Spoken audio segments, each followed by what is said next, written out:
લક્ષ્ય ન્યૂઝ, એક નજર, એક લક્ષ્ય. ઉપલેટા તાલુકાના ગધેથળ ગામે વાળા પરિવાર કબીરજી બાપુ તેમજ લાલ બાપુ પરિવાર દ્વારા ભાગવત સપ્તાહનું આયોજન કરવામાં આવ્યું.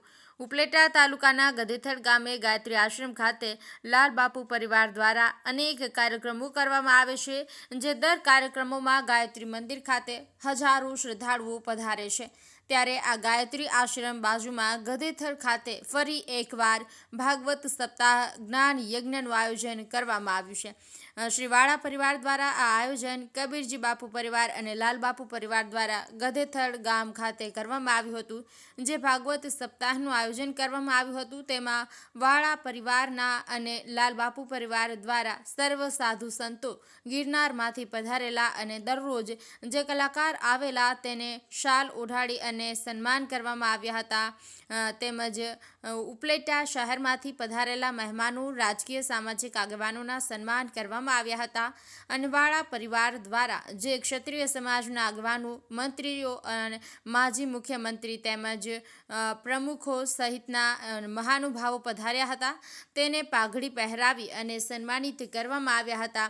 ભોજનનું પણ આયોજન કરવામાં આવ્યું હતું. દરરોજ સાંજે બપોરે ભોજનનું આયોજન હતું. લાલબાપુ જે દિવસથી ગધેથળથી ગયા છે અને આજે પહેલી વાર ગધેથળ ગામમાં વર્ષો બાદ ફરી પધાર્યા, તે બદલ એમના પણ સામૈયા કરવામાં આવ્યા હતા અને ગામના મંદિરોમાં પહેલા દર્શન કર્યા, તે પછી ભાગવત સપ્તાહમાં આવ્યા હતા.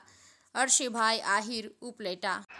ગધેથળ ગામની અંદર કબીરજી બાપુનો પરિવાર અને પૂજ્ય લાલ બાપુના પરિવાર વતી ભાગવત સપ્તાહનું યજ્ઞ ચાલુ થઈ રહ્યો છે.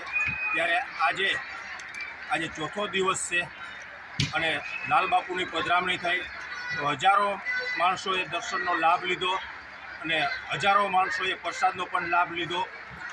ઘણા બધા સૌરાષ્ટ્ર ગુજરાતની અંદરથી બધા સંતો પધાર્યા, રાજકીયો પણ ઘણા બધા પધાર્યા. માજી મુખ્યમંત્રી શંકરસિંહ વાઘેલા, પ્રદીપસિંહ, હકુબા, અમારા સ્ટેટુ તેમજ કેશવદેવસિંહ, બધા તમામ આજુબાજુના બધા આગેવાનો, માતાઓ, બહેનો અને અમારા આમંત્રણને માન આપી અને આ અમારી ભાગવત સપ્તાહને, અમારા પ્રસંગને દીપાવવા માટે આ બધાય જે અમારા પ્રસંગને દીપાવવા માટે બધાય પધાર્યા છે, આ બધાયનું આ તકે અમે વાળા પરિવાર, અમારા કબીરજી બાપુના પરિવાર અને પૂજ્ય લાલ બાપુનો પરિવાર, અમે એમનો ખૂબ ખૂબ ધન્યવાદ પાઠવીએ છીએ અને એનો શબ્દથી એનું સ્વાગત કરીએ છીએ.